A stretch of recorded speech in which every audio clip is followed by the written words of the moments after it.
kami akan membahas tentang materi alkali tanah. Tetapi terlebih dahulu kami akan perkenalkan nama-nama kelompok kami. Perkenalkan, nama saya Yusro Tulisanti. Saya Mita Fasiabe. Saya Nitendra Larifudin. Saya Selhun Rayani. Saya Dinasar. Baik, untuk lebih jelasnya simak video dari kami. Logam alkali tanah. Alkali tanah adalah unsur-unsur yang terletak di golongan 2A pada sistem periodik unsur. Adapun unsur-unsur yang termasuk alkali tanah adalah berelium, magnesium, kalsium, strontium, barium, dan radium. Untuk memudahkan mengingat unsur alkali tanah, gunakan supir solusi pintar berikut. Bela, Mega, Caca, Sarapan, Barang Rara, yang merupakan solusi pintar dari berelium, magnesium, kalsium, strontium, barium, dan radium. Seluruh unsur alkali tanah bisa ditemukan di alam dalam bentuk logam.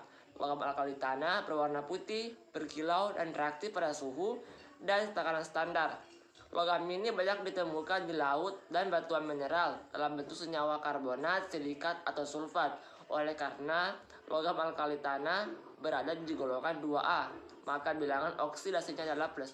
Adapun sifat-sifat logam alkali tanah adalah sebagai berikut. 1. Bersifat reaktif meskipun berada pada suhu dan tekanan standar. Yang kedua, relatif lunak tetapi masih lebih keras dari logam alkali.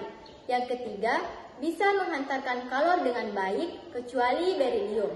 Keempat, bisa bereaksi dengan air membentuk alkali oksidasi kuat kecuali berilium. Kelima, densitas, titik leleh, dan titik didihnya relatif rendah. Yang keenam, radium bisa bersifat radioaktif. 7. Jari-jari atom logam alkali tanah lebih kecil daripada alkali atau golongan 1A. Sifat-sifat kimia logam alkali tanah berkaitan dengan kereaktifan. Untuk kereaktifan logam alkali tanah adalah sebagai berikut. Pertama, logam alkali tanah memiliki kereaktifan semakin besar dari Be ke Ba. Jika dibandingkan Ba, Be termasuk unsur yang kurang reaktif. Kedua, Be merupakan unsur alkali tanah yang tidak bisa bereaksi dengan air. Sementara itu, Mg bisa bereaksi namun lambat. Untuk Ca, Sr, dan Ba sangat mudah bereaksi dengan air layaknya unsur alkali. Ketiga, logam alkali tanah sangat mudah bereaksi dengan halogen atau unsur golongan 7A, kecuali Be. Reaksi Be dengan halogen akan membentuk ikatan kovalen. Sementara itu, unsur alkali tanah lainnya, Mg, Ca, Sr, Ba, bereaksi dengan halogen membentuk ikatan ionik. Keempat, reaksi logam alkali tanah dengan oksigen akan membentuk senyawa oksidasi. Jika bereaksi dengan oksigen berlebih, Ba akan membentuk senyawa peroksida atau BaO2. Kelima, saat berada di udara, reaksi pembakaran magnesium dengan oksigen pada suhu akan menghasilkan magnesium nitrida. Nah, magnesium nitrida ini bisa berubah menjadi amonia jika direaksikan dengan air. Keenam, sama seperti logam alkali, alkali tanah juga memiliki warna nyala. Warna nyala Be dan Mg akan terlihat pada spektrum elektromagnetik. Untuk unsur Ca, Sr, dan Ba akan memberikan warna nyala berturut-turut jingga merah, ungu, kuning, kehijauan. Senyawa alkali tanah. Adapun senyawa yang dibentuk oleh unsur alkali tanah adalah sebagai berikut. 1. Oksida alkali tanah sama dengan membentuk hidroksida basa dalam air kecuali BeO yang bersifat amfoter. 2. BeX2 bisa membentuk polimer karena termasuk senyawa kovalen. 3. Semua garam halida alkali tanah larut dalam air. 4. Garam sulfat, kromat, oksalat, dan karbonat dari alkali tanah memiliki sifat sukar larut dalam air. Bentuk mineral alkali tanah. Seluruh unsur alkali tanah bisa ditemukan di alam. Dan bentuk logam.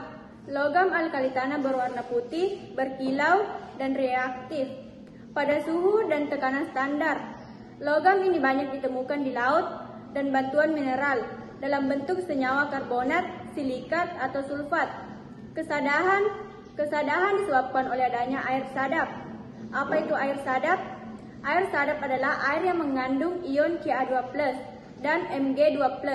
Keberadaan ion ini dalam air menyebabkan sabun menjadi sulit berbusa, memicu terbentuknya kerat pada ketel. dan menyumbat radiator serta pipa air minum. Untuk menghilangkan kesadaran, kamu harus menggunakan resin penukar ion dan memanfaatkan senyawa natrium trifosfat atau STTP atau calgon. Kelimpahan di alam. Berelium terdapat di kerak bumi dengan konsentrasi 2-6 bagian per juta atau ppm. Sebagian besar ada di tanah dengan konsentrasi 6 ppm. Berelium adalah salah satu unsur yang paling langka dalam air laut, bahkan lebih langka daripada unsur seperti kandium dengan konsentrasi 0,2 bagian per triliun. Namun, di air tawar, berelium agak lebih melimpah dengan konsentrasi 0,1 bagian per miliar. Magnesium dan kalsium sangat banyak ditemukan di kerak bumi dengan ke-8. Tak satupun logam alkali tanah ditemukan sebagai unsur bebas. Tapi magnesium dan kalsium banyak ditemukan dalam batuan dan mineral. Magnesium dalam karnalit, magnesit, dan dolomit. Dan kalsium dalam kapur, batu gamping, gipsum, dan anhidrit. Strontium adalah unsur ke-15 yang paling melimpah dalam kerak bumi. Kebanyakan strontium ditemukan dalam mineral salesit dan strontialit. Barium sedikit kurang umum. Sebagian besar dalam mineral barit. Radium yang merupakan produk peluruhan uranium ditemukan di semua biji uranium. Oleh karena waktu paruhnya yang relatif singkat, radium dari awal sejarah bumi telah meluruh dan sampai hari ini semuanya berasal dari peluruhan uranium yang jauh lebih lambat. Yang terakhir adalah kegunaan alkali tanah dalam kehidupan. Ternyata, unsur alkali tanah bisa dimanfaatkan dalam kehidupan sehari-hari. Contohnya, unsur beryllium atau Be digunakan sebagai bahan pembuat kaca teleskop luar angkasa James Webb. Beryllium dipilih karena bersifat kuat dan bersinar. Yang kedua, unsur magnesium, oksidasi, dijadikan sebagai obat mah. Ketiga, magnesium dijadikan sebagai bahan untuk membentuk alloy atau paduan logam bersama aluminium. Yang keempat, kalsium digunakan sebagai pengekstraksi logam dari oksidasinya. Kelima, garam radium digunakan untuk terapi. Itulah tadi materi tentang alkali tanah. Semoga bermanfaat. Wassalamualaikum warahmatullahi wabarakatuh.